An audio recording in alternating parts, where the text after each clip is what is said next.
Welcome to Law You Should Know. The law affects every aspect of our lives, our home, our jobs, and our recreational activities. Now you can learn about the law and how to protect yourself against the loss of your liberty or property. Learn how to stand up for your rights and seek compensation when you have been wronged. Your host for Law You Should Know is attorney Kenneth J. Landau with the Mineola Law Firm of Shane, Dox, Denisi, and Corker. He's a member of the Committee on Professional Ethics of the Bar Association of Nassau County and counsel to the Nassau Academy of Law.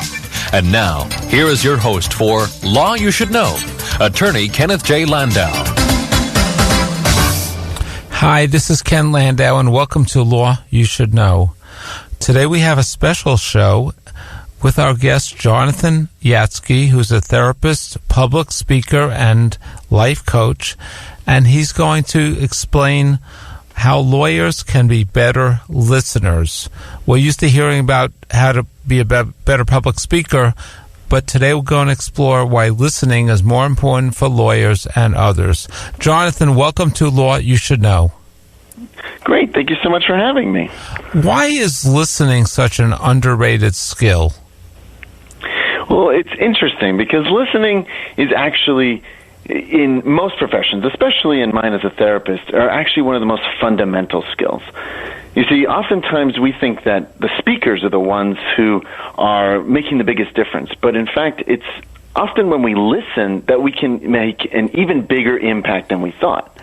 For example, when we listen to someone and hear how they're communicating, we can hear a couple of different things. We can hear everything from what they're actually saying, which is verbal communication, to nonverbal communication, emotional tone, and a litany of other things that can clue us into who we're dealing with and how they're feeling and how they're receiving what we're saying.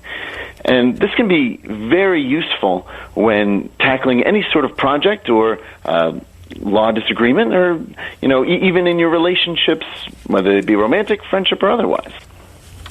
And it's certainly going to be very important when you're selecting and talking to a jury to look for cues if they're in agreeing with you and are open to what you have to say. Yeah, absolutely. If you think about someone who's talking, right? Oftentimes they'll give off, what they're saying in a verbal way. And there's a couple of different things to really be aware of, especially if you're thinking about how to connect with someone else. One of the first most important things is, what is their tone of voice? So if someone's talking to you in a really aggressive tone, well, if I want to escalate the experience, I can also talk in a very aggressive tone.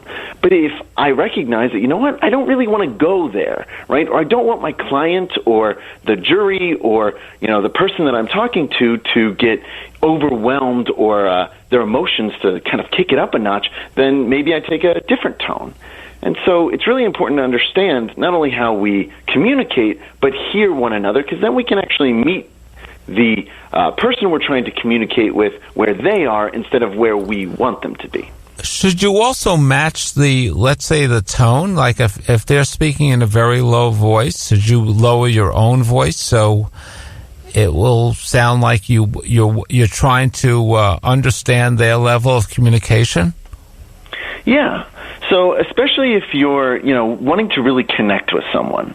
Let's say, for example, you have a client who's very soft-spoken.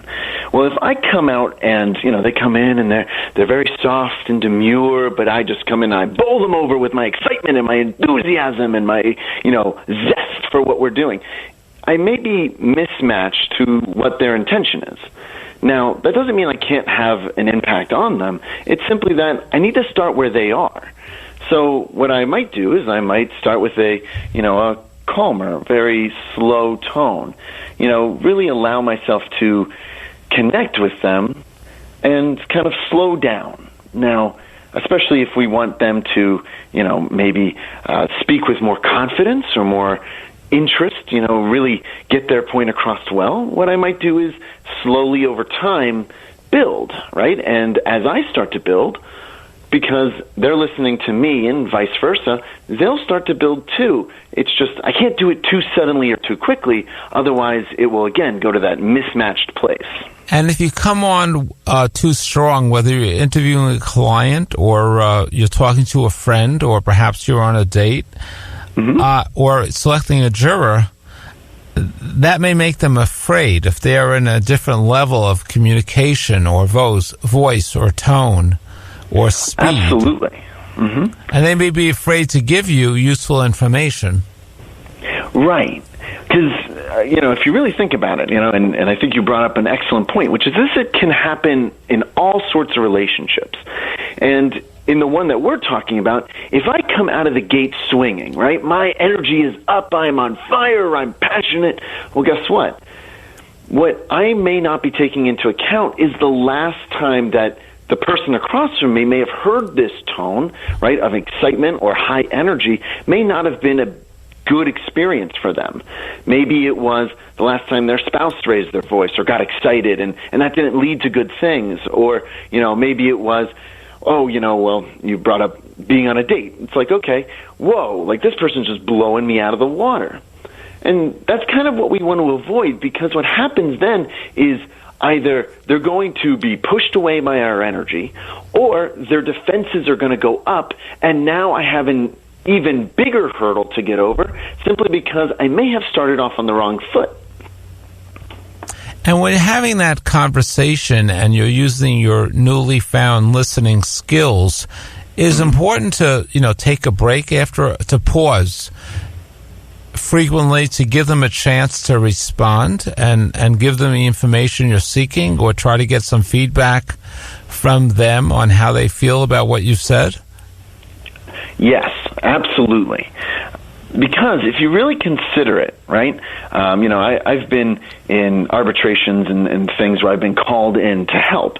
And one of the things that I've found is that oftentimes, unless you're a lawyer or someone who is involved with law, you may not understand exactly what's being said or done, or, you might not get the nuances that a lawyer or someone who's trained may get. And so by giving your client or the person, the company you're dealing with, the space to be able to ask questions, to be able to approach the person who knows more, in this case, the lawyer, it gives a space of not only camaraderie between the two of you, but also can help your client approach it from a space where now they understand more, because they have the freedom to be able to ask the question and feel like they can feel heard, feel like they can come forth and say, you know what, I didn't really get that, or I'm kind of missing the point here. Can you illuminate this for me? And what will happen is the more we can have that back and forth between client and lawyer or firm, what will happen is you'll create a bond with the person where they can communicate with you, not just from a professional sense, but as someone who they can trust, who they can, tell things to, and who can, in general, work together with their client and their lawyer as a team. And that can be enormously effective. So it sounds like what you're saying is when you're interviewing a client or you're preparing them or something, or even when you're involved in a meeting with other lawyers, it should be a discussion or a two-way conversation rather than just a lecture. Yes, because if you think about it, right, oftentimes when we think about being lectured at or lectured to, those aren't the best times in our lives, right? They could be, think about a client who maybe went through a dispute, right, and they're getting divorced from maybe an abusive partner. Well, if they feel like they're being lectured to, that might actually be a trigger point for them. And so it's important, both as a lawyer and a client or any sort of counsel, to be able to meet them where they are, to say, okay, this person, went through a really tough time. This is why we're here. And how can I best approach them? And if you really, we asked about the importance of listening. If you're really listening, both with your ears and with your eyes, you'll actually see clues with the client that will tip you off as to how to approach them. And if it's an adversary, by letting them speak, you might be at least giving them time to vent and soften them up for a possible agreement later on?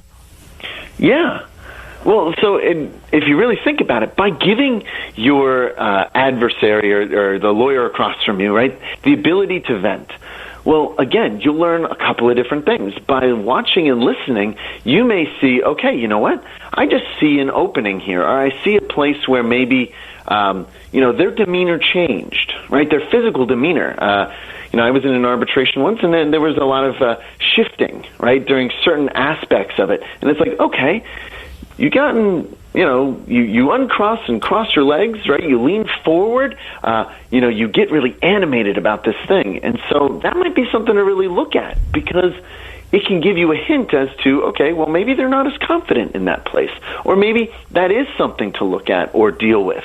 Because we as human beings have sometimes conscious, semi-conscious, or even unconscious responses to things that cause us anxiety or stress, or that we don't feel as confident in. So by really observing, you can actually get a lot of really good information, both for your own case or for finding a middle ground mediation where it's like, you know what, I think this might be a good idea, because maybe if I push too much more, this could actually start to break down, and that's not really what I want. So I'm going to just talk to my client for a second, and we'll come back, and give them the space to not only vent, but also to see where they're coming from as well. And is that one thing that people want, is the chance to vent and be heard, even if you're not going to accept or go along with everything they're saying? Well, from a perspective, from a therapeutic perspective, at least from where I sit, oftentimes I highly encourage people to vent, because in venting your emotions, right, whether it be in a arbitration or a therapist's office, what happens is we as human beings are sort of trained to bottle things up. We're told not to express our emotions in certain ways because that is uncouth or considered not okay in society's eyes. But by allowing someone to release the pent-up emotion that they have, oftentimes it can be very therapeutic and also allow them to not only get some closure, but also come to a place of acceptance of, you know what, this is happening, this is what's going on. Now, for different cases, what I might say is that, your client suddenly, letting out their emotional spark, right, that feeling of heat and tension, right, that they may have been holding on to, and start saying things that they shouldn't, may not be the best idea, especially in a public area, but allowing them to, again, going back to what you said, have the space where the client and their lawyer, their attorney, are able to sit down, really listen to each other, really engage, and allow for that therapeutic release then, can also help prepare them for not just the future, but for the case that they may be going into. We're going to have to take a short break now. When we come back, I'd like you to cover more about the setting and what types of settings are more conducive to better listening. We're discussing how lawyers and anyone out there can be a better listener and why listening is so important. Our guest is Jonathan Yatsky. He's a therapist, a public speaker, and a life coach. You're listening to Law You Should Know on 90.3 WHPC, the voice of Nassau Community College. We'll be back in a moment. This program is brought to you by Nassau Community College, which offers a paralegal studies program. Students can major in paralegal studies while earning their associate's degree, or earn a paralegal certificate if they already have a college degree. These programs can even help you start a second career as a paralegal. It's a program for anyone who wants to work in a law office assisting lawyers, the government, or a position in an insurance company. More information about full-time, part-time, days, evenings, weekends, or online courses is available by calling 516-572-7774 or by email at paralegal@ncc.edu.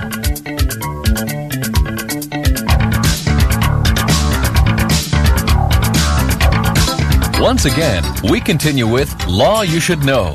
From the Mineola Law Firm of Shane, Dox, Denise, Corker, and Sauer, here is attorney Kenneth J. Landau. Hi, this is Ken Landau, and welcome back to Law You Should Know. Our guest is Jonathan Yatsky, and he's a therapist, a public speaker, and a life coach. And we're talking today about how lawyers can be better listeners and why that's so important.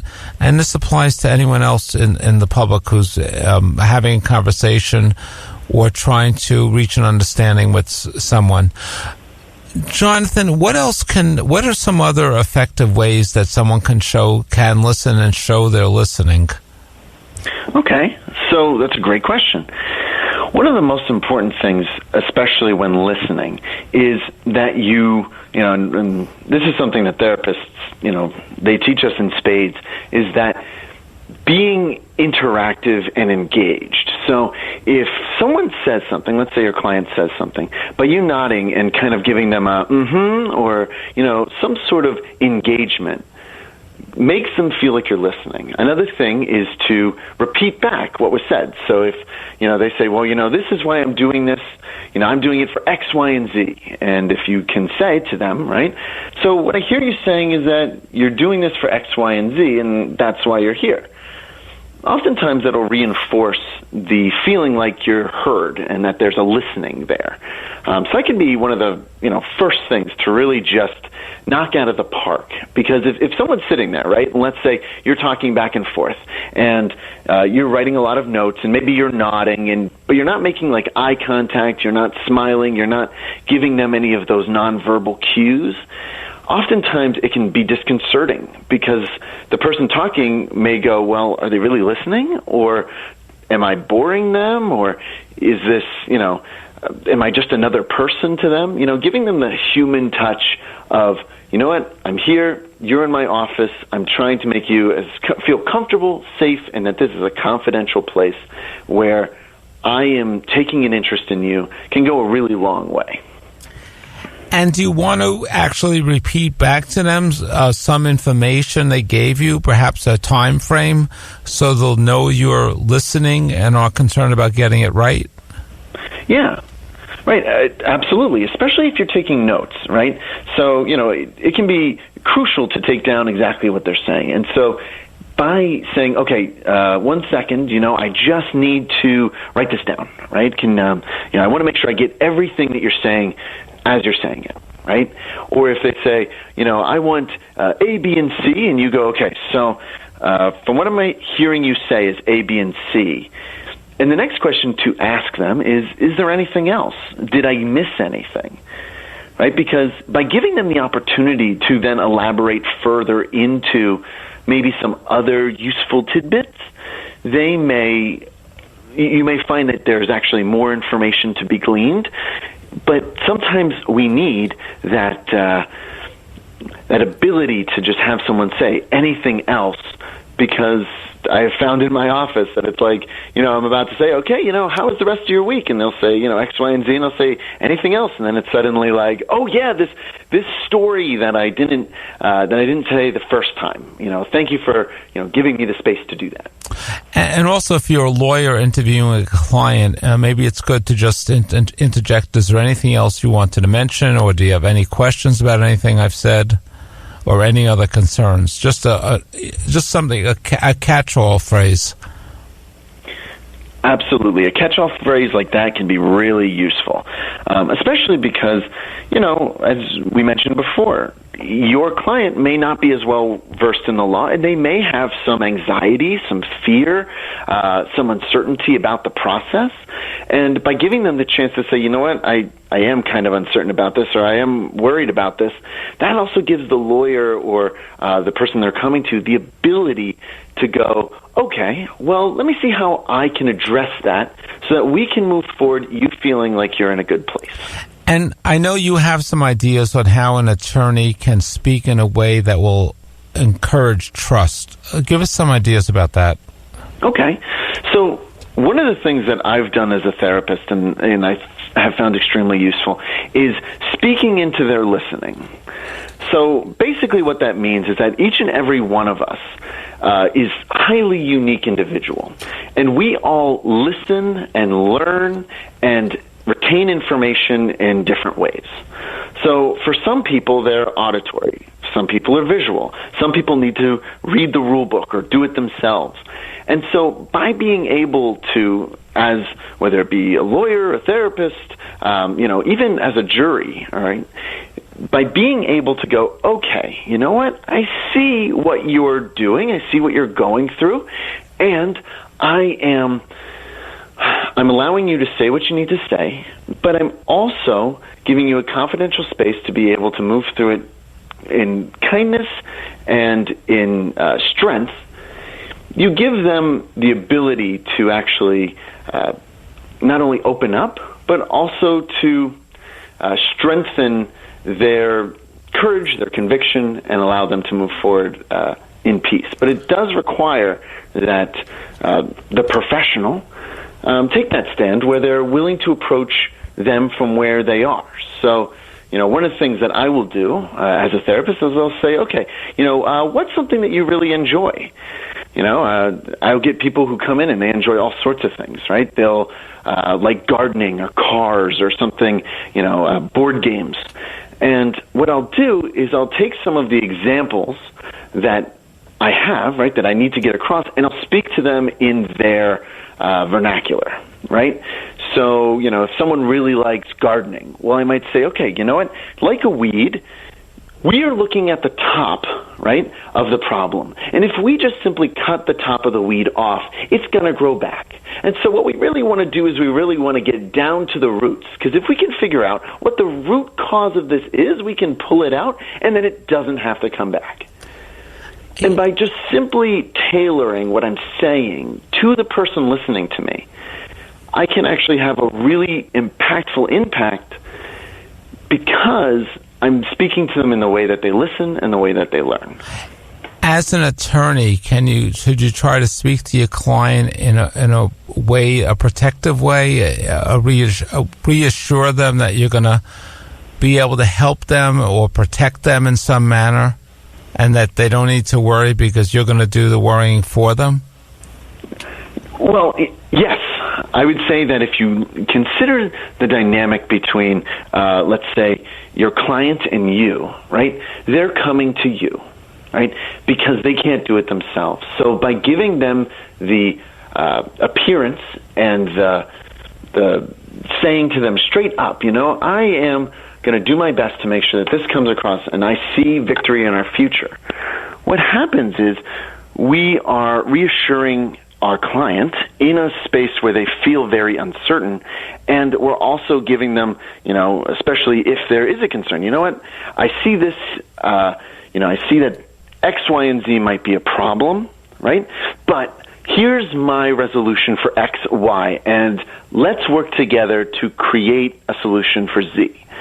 By being solution-oriented, a professional can have a huge impact on the person coming to see them because it isn't just all about the problem. They know enough about their problems. That's why they're there. And so by you coming out and saying, you know what, I see this problem that you're bringing to me and I have a solution or I can come up with a solution, you give them not only peace of mind, but you also, again, build that bond that can be so useful in these sorts of circumstances. Is it also good to offer them options that they may not be aware of and just, take them through the one, we can do nothing, we can go after this aggressively, or we can just take a low-key approach? Mm-hmm. Yeah, by giving them a bunch of options, it can be very useful. Now, I will say that there can be such a thing as too many options, right?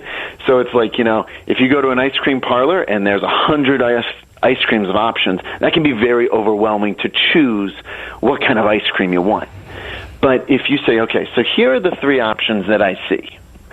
This option where we come at it more aggressively, and this one where we come at it a little softer, and so we're trying to get them to meet us halfway, or, a third option which is just totally different. But what I might also do is I might, especially because I may know or have had experience as the professional, what I might do is might run through some of the pros and cons with them, right? For example, in let's say a divorce, right? If you're talking to someone and your client has had personal experiences of what their spouse may have been like, then what I might say is, well, I'm thinking of a more aggressive tone, but let me ask you this question. How does your spouse or the person across from you deal with someone who approaches them aggressively? Do they get very confrontational? Do they, puff themselves up? Are they unwilling to look for a middle ground if I were to approach them aggressively? Because then what you're doing, again, is not only are you including your client in the process of figuring out what you're trying to figure out, but you're also giving them the ability to pitch in, which can be so useful in these sort of team exercises between you and your client, because then they feel useful too. It can help build their confidence. It can help build their trust in you, and you'll get a lot of information because you'll go, okay, you know what? This person tends to explode when approached aggressively. Maybe not the best approach, so let's take that choice off the list and let's look at the other two and see the pros and cons of those. Jonathan, we only have a moment left in the show. Can you tell us about your book and what information might be available on your website?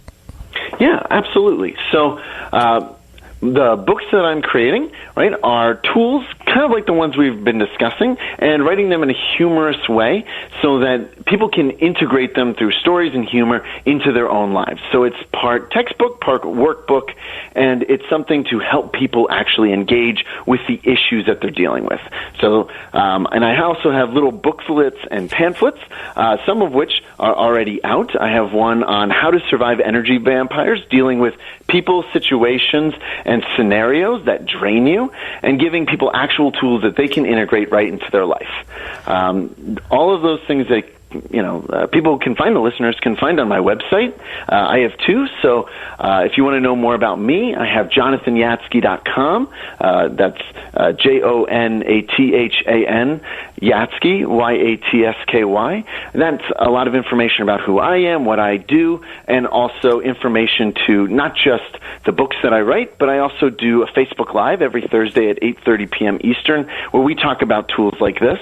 I also run a weekend-long seminar called The Course, and that can be found at unlockingme.com, where it's taking these tools, and it's a whole weekend-long workshop. And basically, my goal is to help those in my care get the tools they need to live the happiest, healthiest lives they can by taking back their power from where they left it, getting out of their toxic stories, and embracing a future that they get to create, not one that's dictated to them. Okay. I'd like to thank Jonathan Yatsky, who's a therapist, a public speaker, and a life coach, for being our guest on Law You Should Know and giving us a lot of good tips on listening and how that helps us to be a more effective lawyer. If you missed any part of this broadcast, it's available on the internet by going to our free podcast at nccradio.org. Please join us next week at the same time for another program on Law You Should Know at 90.3 WHPC, the voice of Nassau Community College, and also on the internet at nccradio.org.